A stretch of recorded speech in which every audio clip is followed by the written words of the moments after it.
Bismillahirrahmanirrahim. Bismillahi ngawiti dakwah sopo ensun kelawan nyebut asmane Allah Ar-Rahmani, zat kang welas asih en dalam dunya lan akhirat. Ar-Rahimi, terus zat kang welas asih en dalam akhirat beloko. Pak Udin beli ketupat berlipat-lipat. Kalau antum memang umat Nabi Muhammad, jawab salam saya dengan semangat. Assalamualaikum warahmatullahi wabarakatuh. Nahmaduka Allahumma hamdan man rafa nafsah ilal ma'ali wa nasbu zatuhu li ta'atik ala tawali wa nuhalli wa nusallim ala man khafada janahahu li ummatih wa ala alihi wa ashabihi allazina jazamu dhamirahum biba'istih amma ba'u. Kepada dewan juri yang saya hormati dan yang saya takzimi, dan kepada pemuda harapan bangsa dan pemudi harapan Bubur Tiwi, dan tak lupa kepada hadirin yang telah hadir pada hari ini yang diberkahi oleh Allah Subhanahu wa taala. Amin amin ya rabbal alamin. Hadirin yang dirahmati oleh Allah Subhanahu wa taala. Dr. Yusuf Qaradawi, seorang ulama Mesir, dalam bukunya menyatakan umat Islam saat ini sedang menghadapi persoalan yang besar dan mendasar, yakni masalah kemiskinan dan kebodohan dan juga keterbelakangan.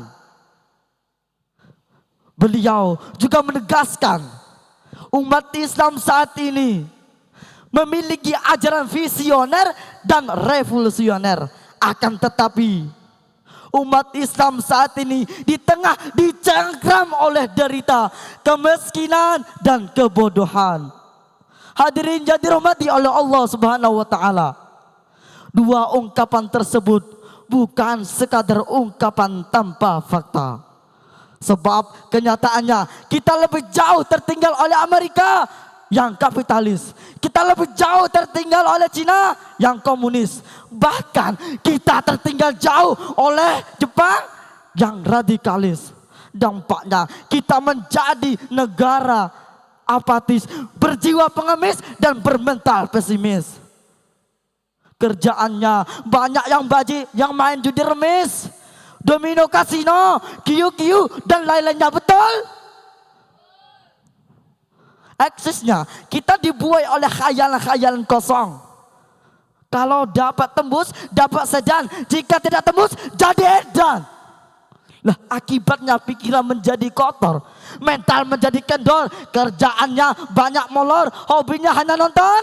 Nonton apa yang banyak joget-joget itu, yang ada pargainya jangan menampakkan auratnya, nonton TikTok. Astagfirullahalazim.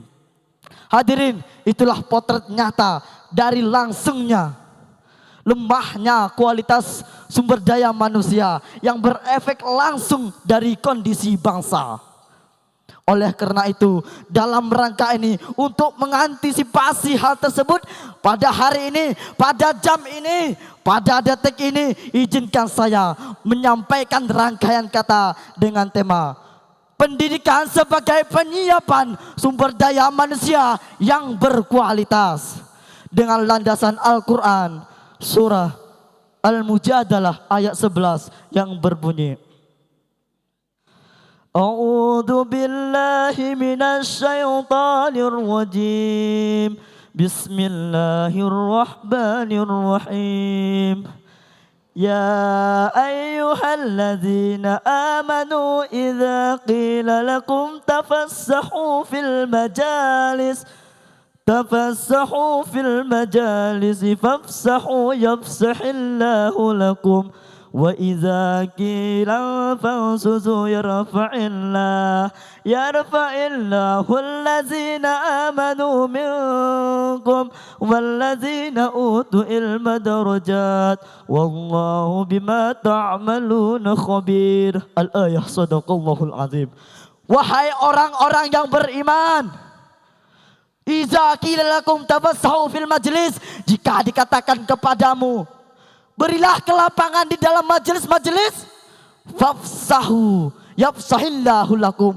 Maka lapangkanlah, niscaya Allah akan memberi kelapangan untukmu.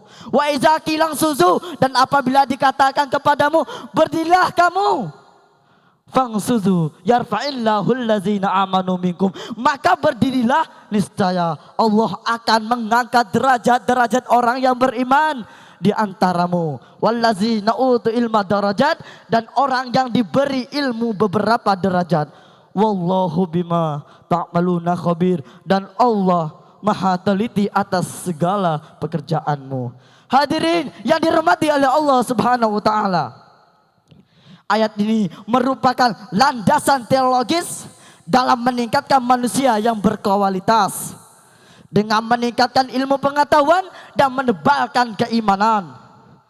Dr. Sulaiman Al-Askar juga menjelaskan ayat ini. Barang siapa yang bertumpu di dalam kadar iman dan ilmunya, maka Allah akan mengangkat derajat orang tersebut dengan kadar keimanannya. Kemudian dengan kadar ilmu pengetahuan beberapa derajat. Tatkala kita melaksanakan pendidikan yang berkualitas, maka terciptalah sumber daya yang berkualitas, sumber daya yang profesional, serta memiliki kecerdasan intelektual dan spiritual. Demikian dapat kita jadikan dan dapat kita hayati. Dengan demikian, untuk menyiapkan sumber daya yang berkualitas, kita harus menciptakan pendidikan yang berkualitas. Yang berkualitas dan membudayakan dua potensi orang tersebut, yaitu potensi keimanan dan potensi ilmu pengetahuan. Demikian yang dapat saya sampaikan. Kalau ada kesalahan atau kekurangan, saya mohon maaf yang sebesar-besarnya. Akhirul kalam.